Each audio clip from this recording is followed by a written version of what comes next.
ओम श्री विष्णुवे नमः। ओम श्री गणेशाय नमः। ओम श्री महासरस्वत्यै नमः। प्रातःकालीन सनातन धर्म संस्कृति के चैनल पर आपको आज के पंचांग के बारे में बताया गया था और यह भी कहा गया था कि आपको संध्या समय 10 महाविद्याओं के बारे में जानकारी दी जाएगी। इसी क्रम में प्रस्तुत है संध्याकालीन 10 विद्याओं के बारे में संक्षिप्त बातें। गुप्त नवरात्रि में विशेष रूप से साधक जन, भक्तगण या तंत्र मंत्र सिद्ध करने वाले भक्त, तांत्रिक भक्त 10 महाविद्याओं की उपासना करते हैं और अपनी मनोकामना पूर्ण करते हैं, सिद्धि भी प्राप्त कर लेते हैं। इन 10 महाविद्याओं में किसी एक महाविद्या की ही साधना अत्यधिक कठिन है और यदि एक ही महाविद्या की साधना कर ली जाए तो व्यक्ति को सभी प्रकार की सिद्धियां प्राप्त हो जाती हैं।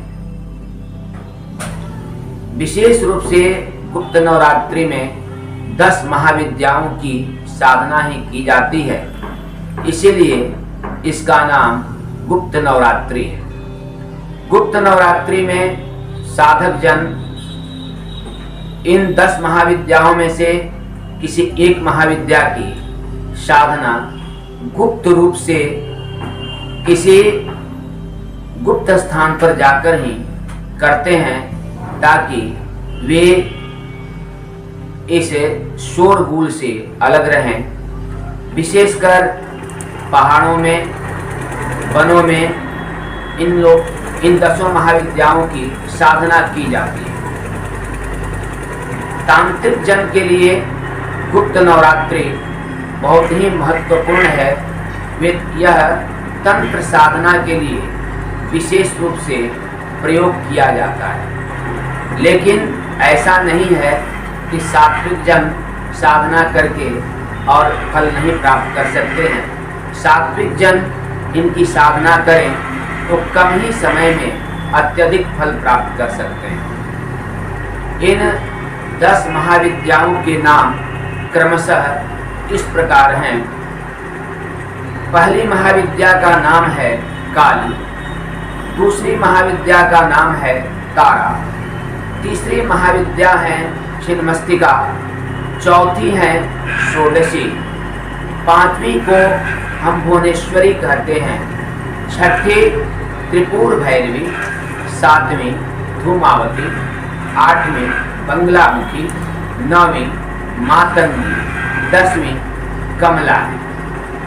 ये 10 महाविद्याएं हैं और 10 अपने अपने क्षेत्र की अधिष्ठात्री देवी हैं। इन 10 में 2 विभाग किए गए हैं।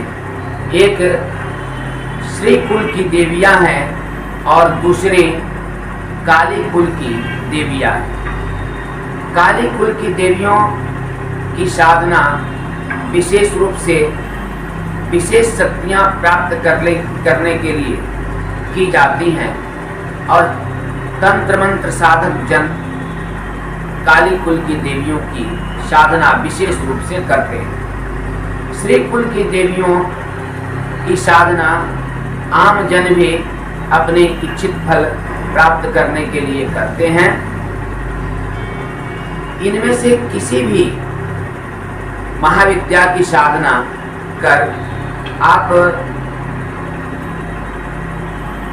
कुछ भी प्राप्त कर सकते हैं, लेकिन शर्त यह है कि आप निश्चल स्वभाव से हृदय को स्वच्छ रखते हुए और अपने आप को माता के चरणों में केंद्रित करके और अपनी साधना करें।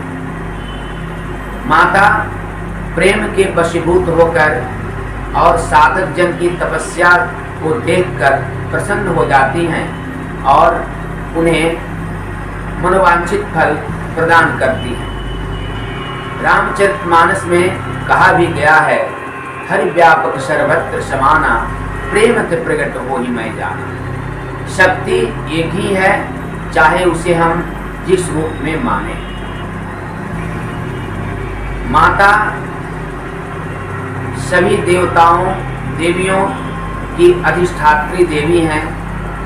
जगत जननी भगवती माता रानी की उपासना सभी लोग करते हैं और उन्हीं से शक्ति प्राप्त करते हैं। यहाँ तक कि जगत गुरु शंकराचार्य आदि शंकराचार्य भी, जो कि भगवान शिव के भक्त थे, उन्हें माता का भक्त भी बनना पड़ा और उन्होंने बहुत ही अच्छी स्तुति की उन्हें उनकी। जैसे न मंत्रम नो यंत्रम तदपि च न जाने स्तुति महो, न ज्ञानम ध्यानम तदपि च न जाने स्तुति कथा, न जाने मुद्रास्ते तदपि च न जाने विलपनम, परम जाने मातस्त्वदनुशरणं क्लेशहरणं, विधेर ज्ञानेन द्रविण विरहेणालसतया, विधया शक्यत्वातो चरणयोर्या चयोतिर्भुत्, तदेतत् क्षन्तव्यं जननि सकलोद्धारिणे शिवे, कुपुत्रो जायेत क्वचिदपि कुमाता न भवति। इस प्रकार उन्होंने माता की स्तुति की। इसमें और भी श्लोक हैं। तो जैसा कि मैं बता रहा था कि आप 10 महाविद्याओं की साधना करके और अपनी मनोवांछित कामना को पूर्ण कर सकते हैं। तो आज गुप्त नवरात्रि का 9वां दिन है। अभी भी समय इसमें शेष है। माता की चूंकि यह रात्रियां हैं, इसलिए रात्रि का विशेष महत्व है। सूर्यास्त के बाद अभी भी आप शुद्ध होकर स्नान करके और माता के चरणों में केंद्रित होकर हृदय को पवित्र करके उनकी साधना करके अपनी मनोकामना पूर्ण कर सकते हैं। इसके लिए एक संक्षिप्त उपाय आपको बता दिया जा रहा है। यह करने से आप अपनी मनोकामना अवश्य पूर्ण कर सकते हैं।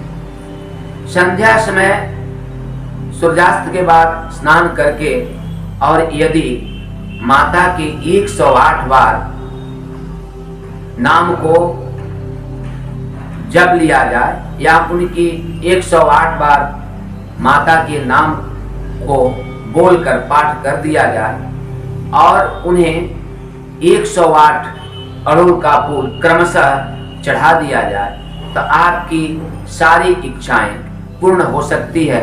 बस शर्त यह है कि उनके चरणों में आपका मन केंद्रित हो। वह 108 नाम आपको दुर्गा सप्तशती के प्रारंभ में ही, दुर्गा सप्तशती पुस्तक है, उसके प्रारंभ में ही मिल जाएगा।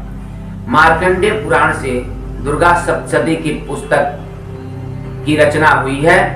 उसमें प्रारंभ में ही माता के 108 नाम हैं। आप उन्हें संध्या समय सूर्यास्त के बाद शुद्ध होकर और स्वच्छ वस्त्र पहनकर पूरब के तरफ होकर अगर घर में पूजा स्थल पर करते हैं तो आपके सामने माता की मूर्ति होगी और उनके चरणों में 108 फूल अड़हुल का एक एक नाम से अर्पित कर दिया जाए।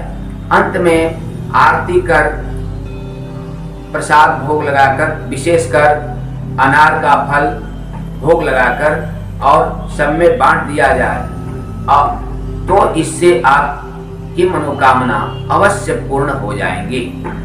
ये 108 नाम क्रमशः इस प्रकार हैं। ईश्वर वावच शतनाम प्रवक्ष्यामि शृणुष्व कमलानने, यस्य प्रसाद मात्रेण दुर्गा प्रीता भवेत्सति। ओम सती साध्वी भव प्रीता भवानी भव मोचनी, आर्या दुर्गा चाद्या त्रिनेत्रा शूलधारिणी, पीनाक धारिणी चित्रा चंड घंटा महातपा, मनोबुद्धिरहंकारा चित्रूपा चिताजिते शर्मंत्रमयी सत्ता सत्यानंदन स्वरूपिणी अनंता भावनी भाव्या भव्या भव्या सदा गतिः शांभवी देव माता च चिंता रत्ना प्रिया सदा सर्वविद्या दक्ष कन्या दक्ष यज्ञ विनाशिनी अपर्णानेक वर्णा च पाटला पाटलावती पटांबर परिधाना कलमंजीर रंजनी अमेया विक्रमा क्रूरा सुंदरी सुरसुंदरी बंदुर्गा च मातंगी मतंग मुनि पूजिता ब्राह्मी माहेश्वरी चैन्द्री कौमारी वैष्णवी था चामुंडा च वाराही लक्ष्मीश्च पुरुषाकृते विमलोत्कर्षणी ज्ञाना क्रिया नित्या च बुद्धिदा बहुला बहुल प्रेमा शर्वाहन वाहना निशुंभ शुंभहनिनी महिषासुर मर्दिनी मधु कैटभहंत्री च चंडमुंडा विनाशिनी सर्वासुर विनाशा च सर्वदानव घातिनी सर्वशास्त्र मयि सत्या सर्वास्त्र धारणे था अनेक शस्त्र हस्ता च अनेकास्त्रस्य धारणे कुमारी च कन्या च कैशोरी युवती यति अप्रौढ़ा च प्रौढ़ा च वृद्ध माता बलप्रदा महोदरी मुक्त केशे घोर रूपा महाबला अग्निज्वाला रुद्रमुखी काल रात्रि तपस्विनी नारायणी भद्रकाले विष्णुमाया जलोदरी शिवदूती कराले च अनंता परमेश्वरी कात्यायनी च सावित्री प्रत्यक्षा ब्रह्मवादिनी यैदं प्रपठे नित्यं दुर्गानां शताष्टकं नाशाध्यं विद्यते देवी त्रिषु लोकेषु पार्वती। यह 108 बार नाम है माता का। क्रमशः एक एक नाम से 108 पुष्प माता के चरणों में अर्पित कर दिया जाए और उन्हें अनार का भोग लगाकर आरती करके और सब में प्रसाद बांट दिया जाए तो आपकी मनोकामना अवश्य माता पूर्ण करेंगी। आपका मन उनके चरणों में अवश्य होना चाहिए। बस आज के लिए इतना ही। शेष अगले दिन। सबको साधुवाद।